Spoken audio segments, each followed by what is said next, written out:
Naturally, as I'm becoming older, longevity is something that I'm increasingly thinking about. Granted, it wasn't something I really gave too much thought about in my 20s or even really in my 30s.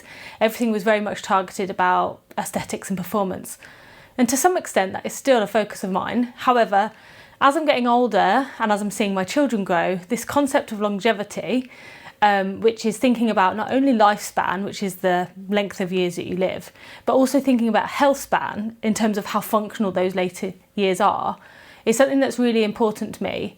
And I've become really passionate about learning more and more about it. And actually a lot of my research is thinking about sort of longevity, menopausal transitions, and females in sport in general. And it's something that I just want to document and bring more information to you.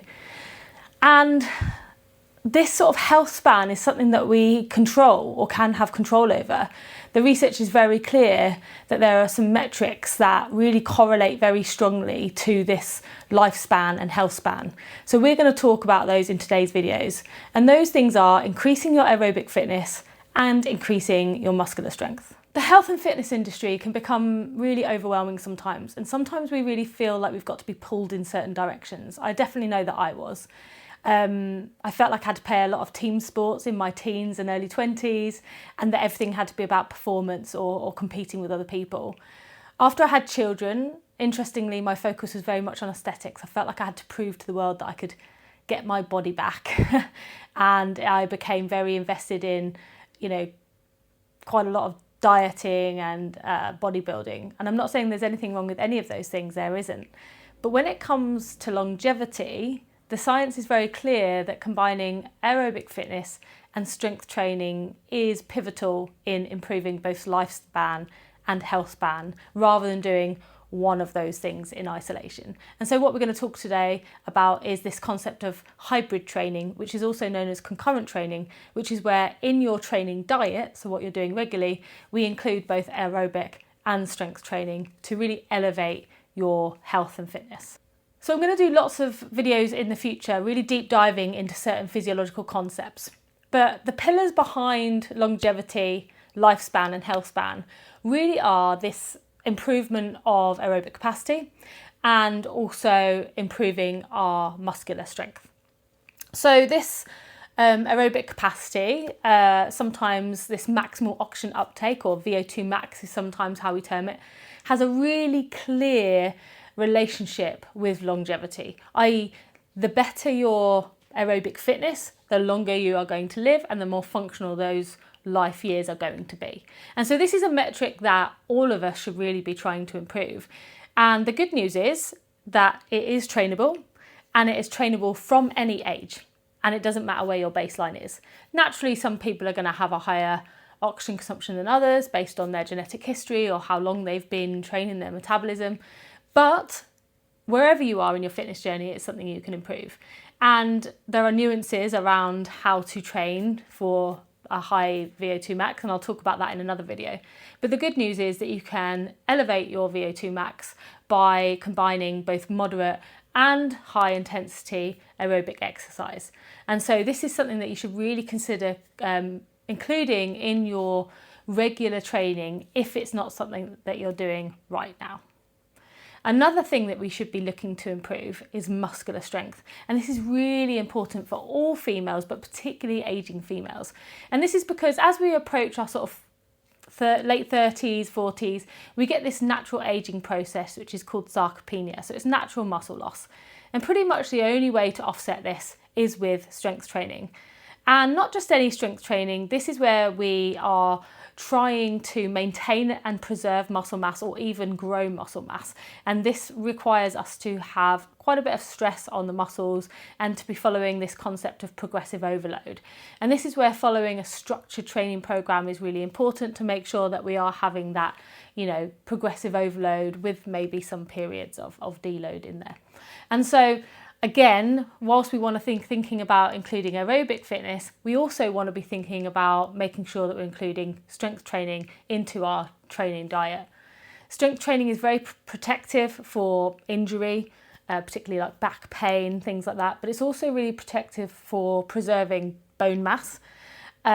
and it helps us with our metabolic health, which is something that we really want to improve as we are aging. The combination of including both aerobic fitness and strength training is sometimes known as concurrent training. It can also be known as hybrid training or strength and conditioning.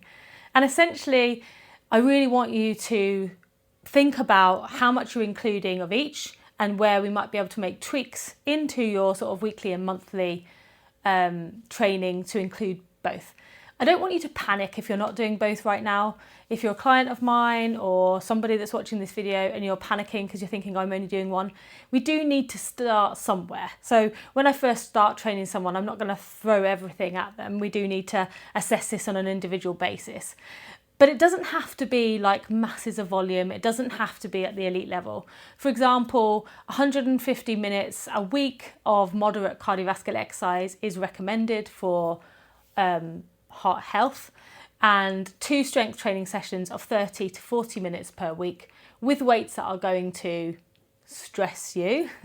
Not really stress you as in like stress, but stress you like muscularly, so that we are having this sort of progressive increase in either intensity or volume is all that we need. And I know that sounds really overwhelming, and that's what I'm here to help you with. And I can analyse people's training on an individual basis based on your access to equipment, your time availability, what your current fitness base is like, for example. For this is going to look different for everyone. For some people, this might look like what I've just mentioned. So some moderate cardiovascular exercise, maybe 30 minutes a day, or maybe an hour, 4 times a week, something like that. And it might look like 2 strength training sessions. For other people, depending on their goals, that might look like a lot more cardiovascular activity and 1 strength training session. And for other people, that might look like more strength training sessions, but more vigorous aerobic exercise around it. It's going to be different for everyone.